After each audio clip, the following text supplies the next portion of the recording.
there's just something that's really knocked you for a loop. So what can you do?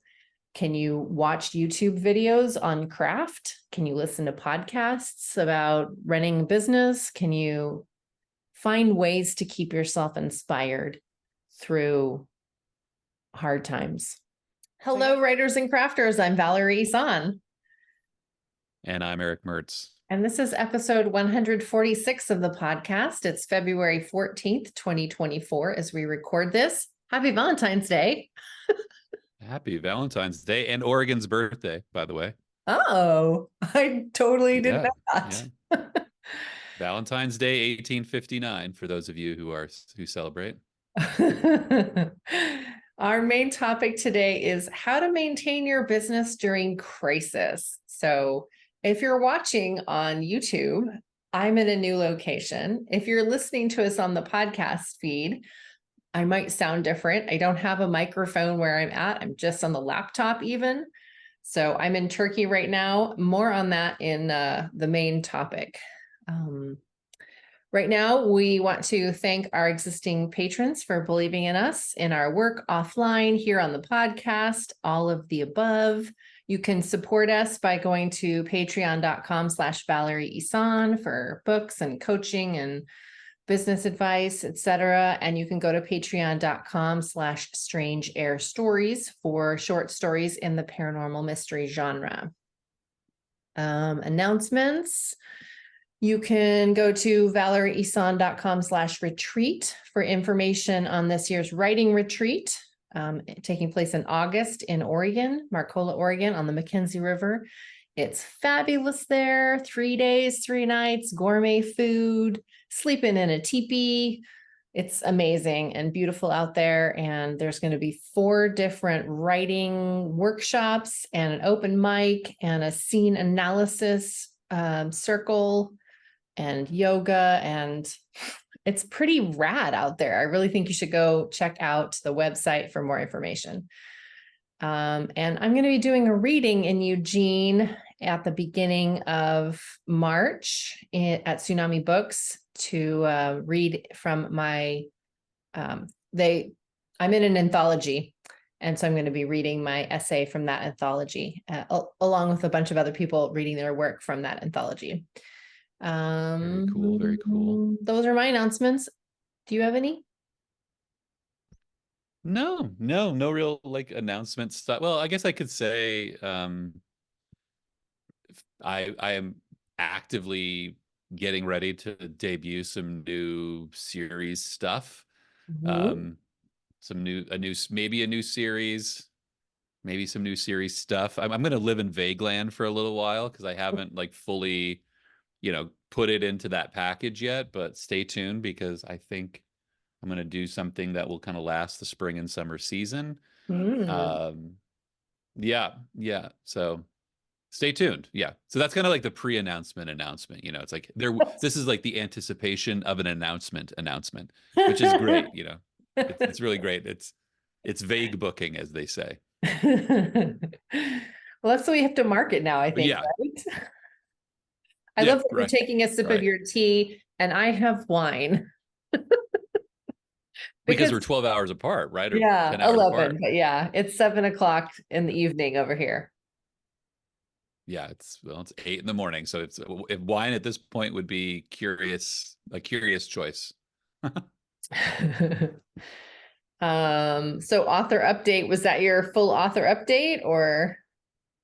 Yeah, let's say that's my full author update. I'll just say formally, like I'm kind of finishing up the first little bits of a new series. It's not going to take me away from writing Strange Air. It's like stuff that fits in that universe because I actually have a manuscript that I'm working through right now in that. But while I'm doing rewrites there, I am actively putting together something to I mean, I'll be a little more clear. How about that? I have had sort of a seasonal baseball paranormal story that I've been working on. It's kind of follows a baseball season. It tracks the life of a baseball scout. It's a period piece, and it takes place in the 30s and 40s. It's an older style story, And That I sounds super figure with, cool. yeah, it because it follows the track of a baseball season. My idea was to release it's a series of short pieces. Uh-huh. Um, I'm going to release short pieces around kind of the calendar of a baseball season. So I'll have like the pre-story out for spring training. I'll have the first story out around opening day. Um, and so I'll just kind of follow the calendar of a baseball season Okay. while, yeah. So, and again, it deals with a baseball scout. And I got really turned on to the idea of a baseball scout as a character um, through a book that I'm reading, actually listening to about the history of scouting. And, so baseball scouts were in the old style, were kind of like just old showmen, they were old, like, they're sort of similar to like carnival types. And, they just had this sort of showman style.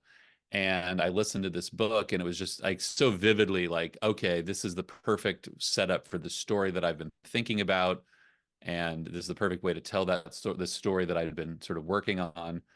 And here we are. So I should have the sort of pre-story out in the next few weeks and then be working on releasing, installments of that as the baseball season goes. You don't have to like baseball either to read it, because just it deals with baseball, in that, like, that's what the character does for a living, but it's not like, you're not going to have to read and understand what baseball terminology is to enjoy it. So is this the new series that you've been talking about? Or is this something different? No, this is something entirely different. So Oh my God. that I other just want to series, like borrow your brain for like 3 months and get all caught up and then you can have it back. that series, okay, so this is, I guess, yeah, thank you for teasing a real update out of me. This is why we work so well together. Um, when I sat back and looked at that series, that series, I realized like I wanted to really, I've never really delved into research in anything. Like I've never actively researched new topics to write something.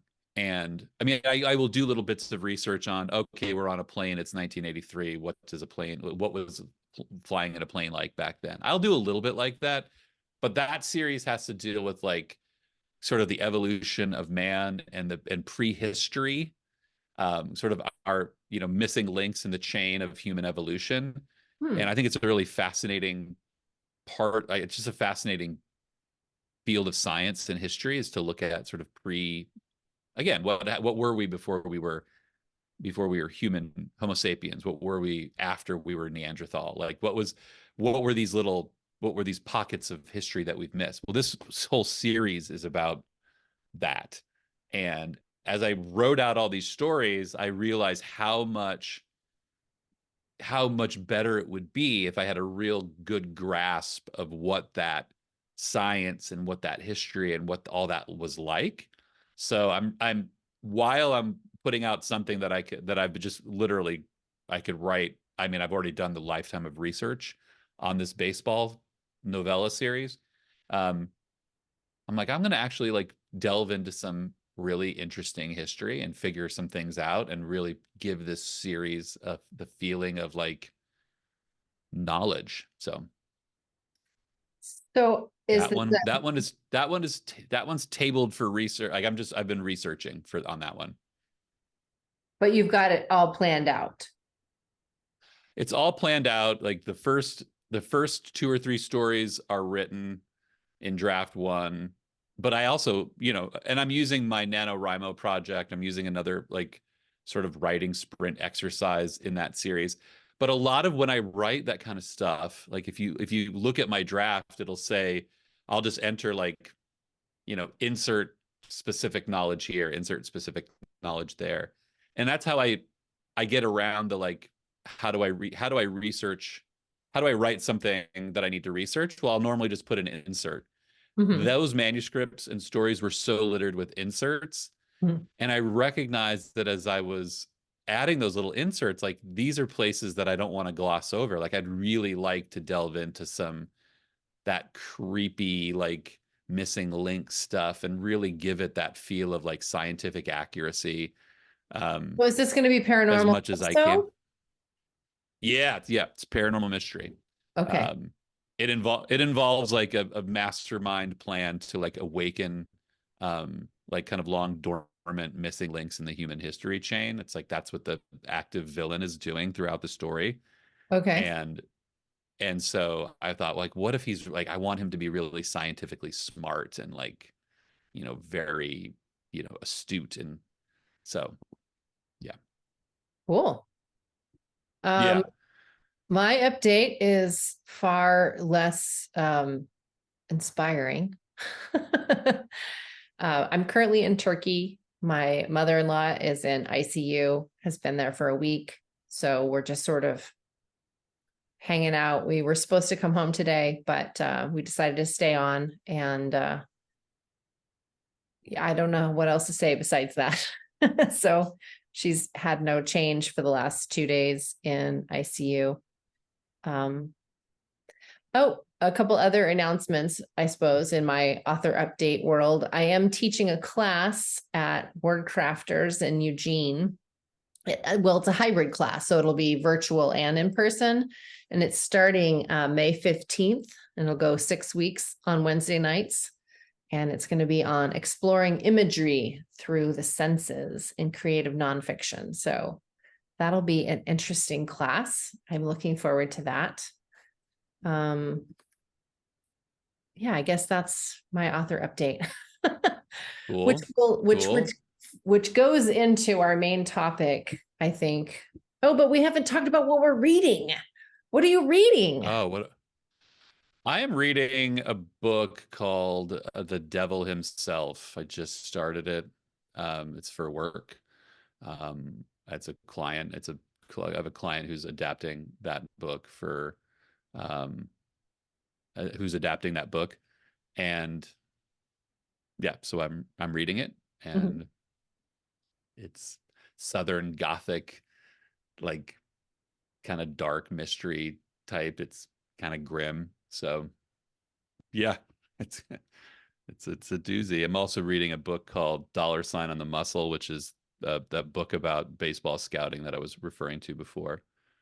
Dollar sign on a muscle On the Muscle. It's on like the how muscle. baseball scouts evaluate players and talent. Okay. I just finished reading Glucose Revolution. Whoa. It's for nutritional reasons, like trying to get healthier. And then I also finished reading Jane and the Man of the Cloth, which is the second in a mystery series, Regency romance, mystery novel, not Regency romance, mystery novels taking place in the Regency time, um, as Jane Austen being the protagonist, being the detective. So it's a reimagined, Interesting. yeah, obviously reimagined.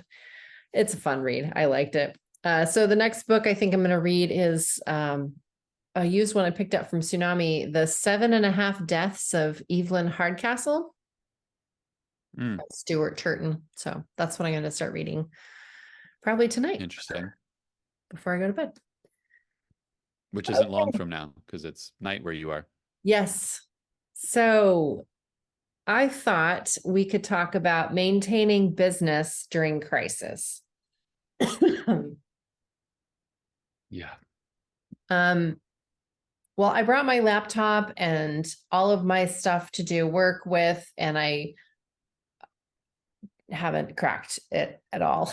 I haven't opened up my laptop much at all. Um, Part of it has just been, I mean, when we got here, we had a day and a half of, visiting with family and connecting and just saying hello to everyone. And then the next day, my mother-in-law was put on a new medication that made her sleep a lot.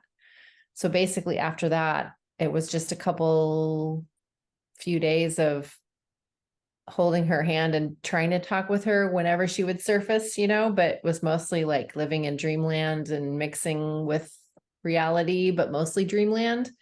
So that was a little bit difficult to connect. But we still wanted to like be at the house as much as possible so that we could capture any of those moments of conversations.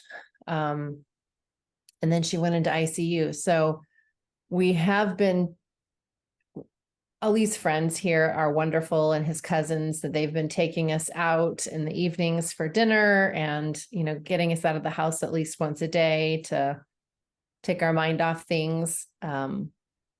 So the first week we were here was just sort of this surreal slowness and not wanting to, I just couldn't make my head do any work. And now we're just in this weird waiting game while she's in the ICU. And the doctors have said she's not leaving the ICU. So now it's really just a matter of waiting. So today, for the first time, I'm podcasting. This is my first work that I've done in 2 weeks. And I feel a little bit not inspired to work, but I mean, honestly, I've been doing a lot of journaling. So that's something, if you're looking for practical tips, I would say when you feel like you need to work or you ought to work, maybe examine that a little bit. Like, do you have the space to not work? Can you give yourself a break and just not worry about that? When I knew that we were staying longer than we intended, I, had a scurry of 3 or 4 hours where I just went through my day planner and rescheduled everything for the next 2 weeks. So if you have space to do that, give yourself that gift. Sleep when you need to sleep, eat when you need to eat.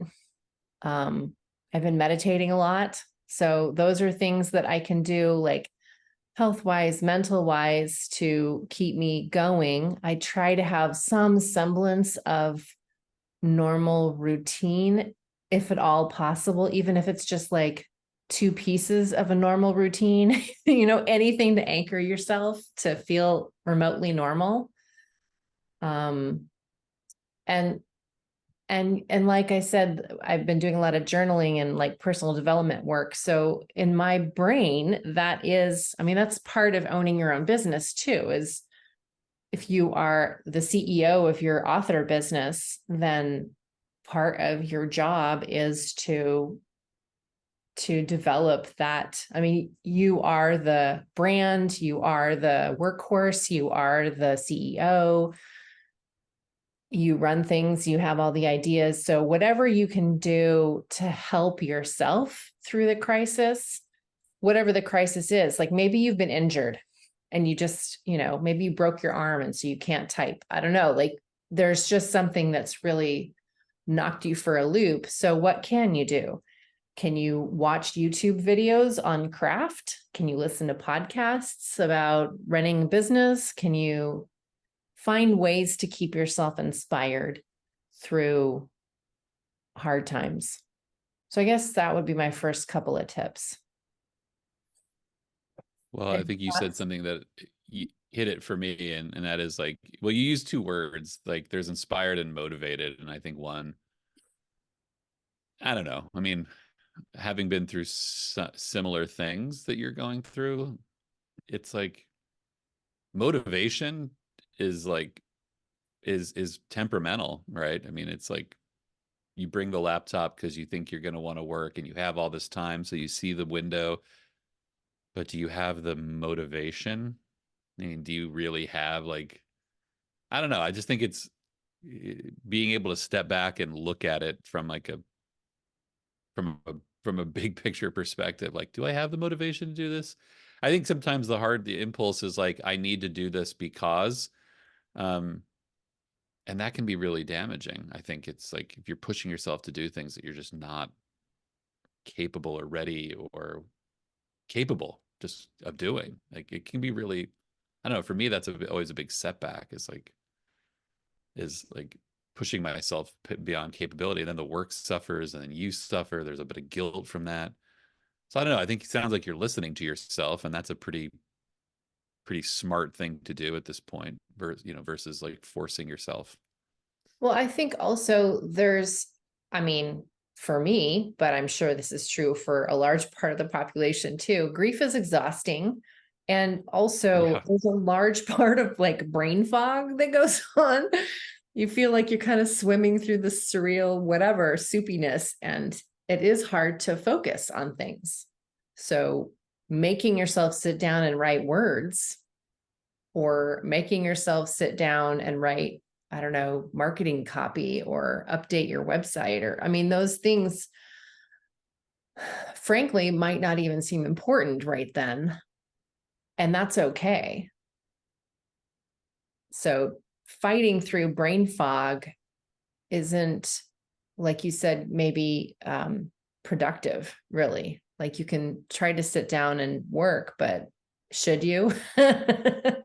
Is now the Well, it's option time? exhausting. No. But some people really need to. Some people compartmentalize and they work even more when they're grieving or when things are thrown out of whack, because it helps them stay grounded, and it helps them distance themselves a little bit as a defense mechanism, and that's okay and healthy too. Like, Yeah, I mean, no shade on that at no, all. no, no, no shade on that. And I think it's important, right? Is exhausting. And it's what I found when it was my turn to go through this. It's like it's exhausting in ways that you're not used to being exhausted. Like I know that, For sure. I get up early in the morning. By the evening, I'm tired. I know that on stressful days as a parent or stressful days as an husband, employee, or worker, like I can see where the exhaustion's going to come. But I think when it comes to grief, it's like that exhaustion kind of comes at you from different angles and comes in places where you don't expect it. And because there's this break in the routine, at least this was my experience, the breaks in the routine made me feel like, at least get the illusion that I was, well, look, I'm not doing anything. I'm not working. I'm kind of sitting around waiting. But like I think we kind of misidentify like where our energy goes sometimes because yeah, like who knows? Like, I mean, you might be completely exhausted just from sitting and, waiting out the morning with some coffee, and it's just, you just don't know. You're taxed in a different way. So, Sure. So yeah. what has, what have you done in your past when you've been in crisis that you were able to Um, do? I mean, I'm compartmental, I'm very capable of saying like this 3 hour, like provided um, nothing happens in the next 3 hours, I should be fine. And so I will go. I'm good at also identifying like the times, and I'm good at identifying, all right, this is not going to be the time to create new words. Maybe this is the time to answer emails. Maybe this is the time to update some profiles. Like I can find ways to be compartmental. Um, because I think that no matter what you do in these situations, like you're going to do something to sort of pacify yourself. This is why, the cliche is somebody goes out and they drink, or they do something self-destructive. Like it's kind of like the staple of movies, right? Like that's a way of pacifying that feeling of angst and anxiety and uncertainty. So I guess I just, because in my situations was just very conscious of like I have a few hours, I'm going to go work for a little bit. I'm just going to, I can feel it come. I can feel this is the time. Um, but also recognizing when there was time, it was not time to do that. It was is not. I guess you have to recognize what the time is. That's I don't So know. you have a I'm clarifying question then. When you say you recognize that the time is right for X, Y, or Z, are you saying like in your environment, or are you saying like mentally, this is what I can do right now, so I'm going to go do it? both. I mean, both. Like I remember there was when my dad passed, it was kind of I think it was like a 7 to 8 day kind of wait. And, there were a few mornings where and I wasn't full-time freelancing at that point. I was working a regular job, and I was off from my regular job. And I just remember there were a few mornings where, I could say, Mom, why don't you go home, get a shower, get dressed, try to get some sleep in your bed. I'll stay here. And like waiting for someone to pass, go through that stage of life, there's a lot of like there's downtime. You're waiting on incremental changes a lot of times, and that take hours and days. So I remember there were a few afternoons where I would say, okay, my mom is taken care of, and that's good. And my sister is working and she's good. And Lisa's working, and I mean, I could see that everything was fine. I'm where I need to be, pull out the laptop and do some low impact. I knew that the people that I cared about were taken care of. I knew that the uh, wasn't going to change acutely. It wasn't going to like blow up right there. So I had a couple of hours. Let's do some light stuff. I mean, I knew that I had the space, and I knew that the situation had the space. So what is light We're stuff not in. for you? Was that like the emails and Yeah, it would. Yeah, it would be things like emails. It would be things like, I don't know, like, let me think, like emails and updating profiles. I mean, like there's enough busy work kind of in building a business or maintaining a business that doesn't require a lot of energy. So I would just apply myself to those things. I could look at my to-do list for any given day and say, this requires immersive energy. This requires I can give this a bit of a I could sleepwalk through this. So I would kind of do those sleepwalky things. yeah, that's a good tip. That I was, and then there would just be times where it's like, you know what? There's also then that what to flip that on its head, because of course that's what everything in grief does. It kind of flips expectations on their heads. There would be times that I would just be sitting there saying, my dad is here passing away, and I'm updating my profile on this website. Like, why am I doing this? And so I think in being just aware of like, okay, now's not the moment to do this because I need to be present for this more. So I just think you have to be that like, you just have to be aware and like Yeah. like go into the mundane for the therapy that it provides, but then then step out of it when you can't do it anymore. Yeah. Yeah, I think being self-aware is probably the best tip to rule them all. Just knowing Yeah. what And you're we were capable talking, of. yeah, and we were also talking too before we hit record, was that like, you're going through this as the partner of someone who's losing a parent, and that's different. You have to acknowledge that you are, as your husband's grief ebbs and flows, you're present for that. So I think if that disaster isn't necessarily your immediate parent or your immediate family member, you're sort of there as the partner, or there as the friend, or there as the caregiver. um, you might also have to be ready to respond to those other people and what they're going through. That Yeah, might, support. their grief cycle. Mm-hmm. Yeah. Yeah. Because I knew when my wife was going through it with her mom, it was like, she would have these oddly calm times. And so I could live in those oddly calm times. And, but then there were the times that were like frantic. Mhm. And so you just, yeah, I think you just have to, yeah, being self-aware, knowing what you can and can't do. And you have to be ready to drop it on a dime if you, Yeah. Being flexible and compassionate with yourself and with the others around you. yeah. Yeah. And being maybe more vocal than you're comfortable with too. Like I've had to reach out to people and say, hey, we've got a coaching session at this time, but I'm not going to be in town for that. And I've got an 11-hour time difference. So can you make your 3 o'clock now a 9 a.m. or, like, Yeah. Right. Right. and asking your audience to be a little, have some grace for you. You know what I mean? And Like that's, be flexible. yeah. And I think that's hard for a lot of people to like that ask. And I think Mhm. one of the things that I did now that I'm like kind of reflecting on it in an odd way. Um, I think that one of the things that was hard for me, if anything, I struggled with, and I think I still do, is like I've you build up kind of capital with people. I don't like to necessarily use the economic term, but like you build up capital with people.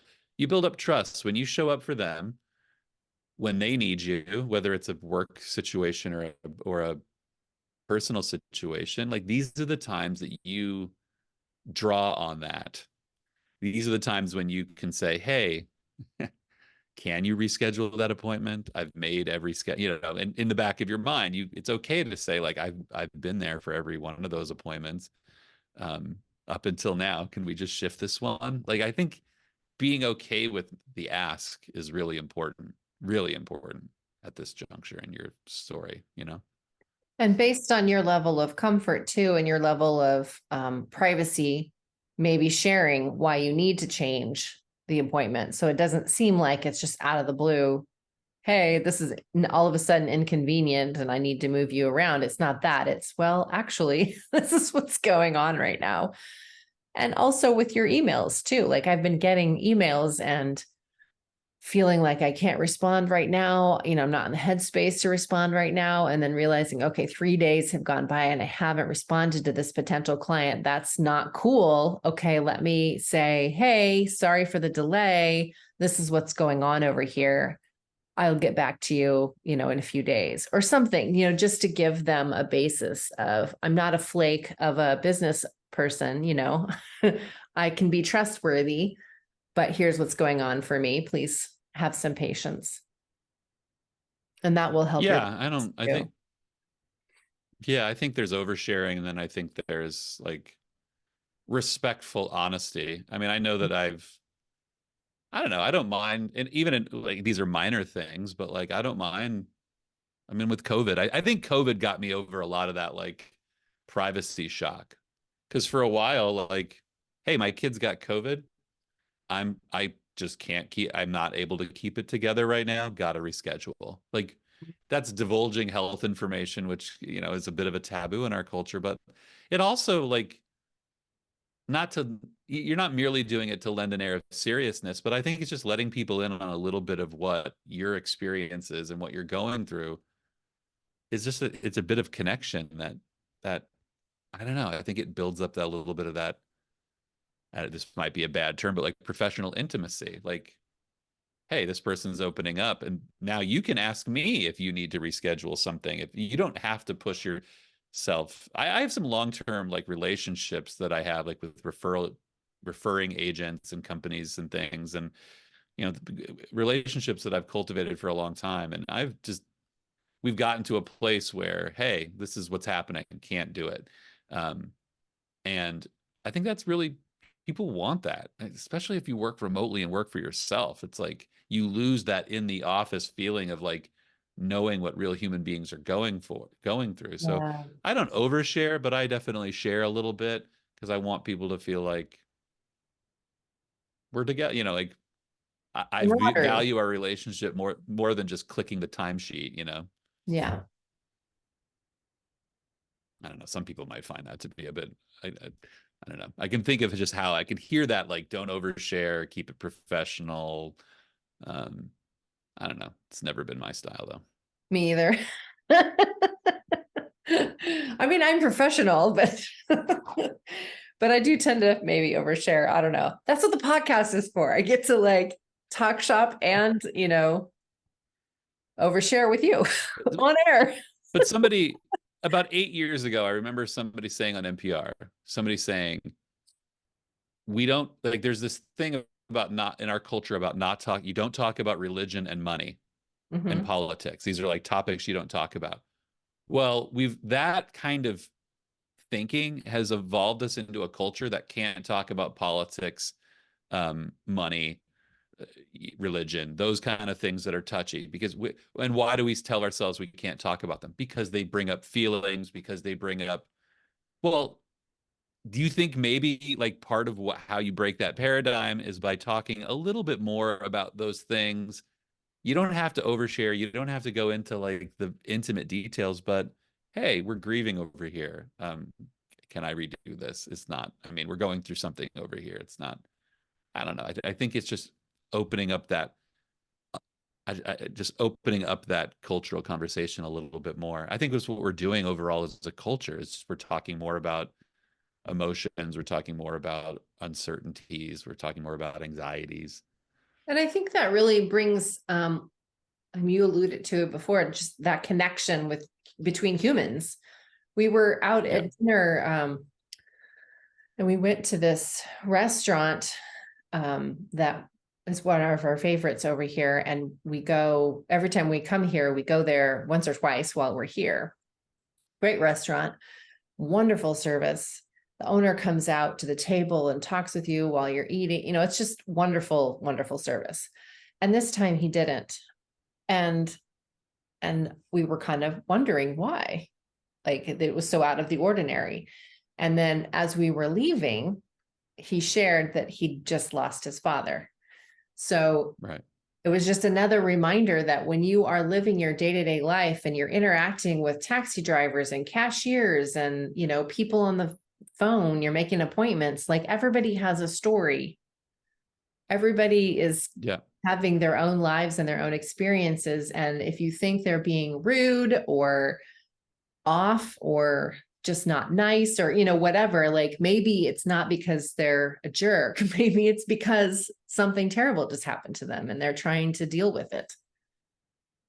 So it's just a reminder. Yeah. Yeah. And when you can share it with it, that share something with another person, then I think it humanizes. Yeah. Can I say it humanizes humanity? I know that sounds kind of weird and meta, but do you know what I mean?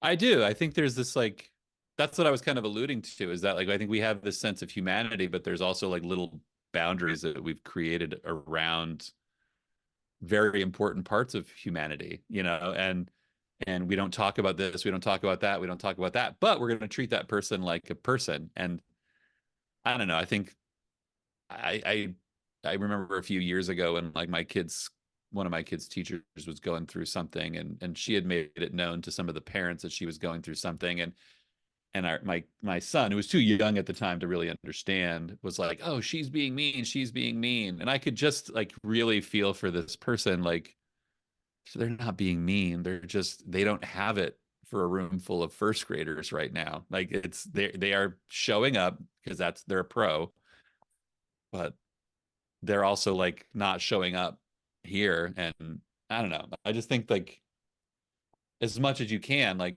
when we're adults, like yeah, that cab driver who might be yelling at somebody in traffic just might be dealing with something stressful at home. Mm-hmm. It's And to give, hard to see. yeah, and give each other grace. Yeah. Yeah. That's missing because I think we expect uniformity when we're out of our spaces. So that's kind of where that's the lesson I learned from my kid when he was going through that whole thing with that teacher. I'm like, but that teacher, it can't be the same teacher every day. She's a changing person, and that changing person doesn't always have, you know, kindness and sense of humor, and like, you know, that's just not possible. We're not that repetitive. So And to bring it back around full circle to your author business, ditto to oh all right. you just said, you know, like have some compassion for yourself, have some grace for yourself. You are an ever evolving person. You're not going to show up to work the same way every day. And if you're going through something hard, maybe you can work half a day. Maybe you can just answer emails today. Maybe you can just watch tutorials on YouTube and take notes. Maybe you can take a nap Yeah. and do it all tomorrow. You know, do Yeah. what you can when you can. The Yeah, end. and I think something, just to put a cap on it, I think you asked before we started this conversation on the cast about like, you know, did I write about any of that stuff? And I think that, I don't know, I think it may be something to be both like, it might be an opportunity to write about Mm-hmm. you know, put it into your Started. writing, put it into your, you know, take it beyond the journal. There might be a temptation there, and that may be good. I guess after we talked about that, I also thought, like, I think one of my resistances to writing immediately about any of that is that, I wouldn't want rejection around my feelings about what happens in my like immediate life. I think this is why people who write personal essays are so brave and try to publish them. Are they so brave? Because it must be really difficult to see like this is the rejection of the writing and the essay's fitness for this market. It's not a rejection of the feeling and the person who wrote the essay. I think I would have had, maybe still would have a bit of a hard time. Like, oh, my essay about my father's passing was rejected.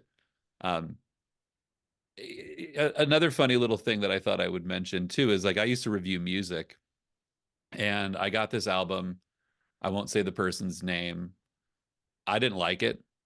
Didn't like it at all. It was just not for me. And I tended to be very diplomatic in reviewing music. Especially independent artists. I would never like slag something or be really mean about something. But I didn't like this album, and I just said, look, this isn't great, and I wouldn't recommend it. And the artist came firing back at me in comments on the site, in emails, because he said this was his grief album for his dad. And how dare I? And he started quoting me. How dare you say this? How dare you say that?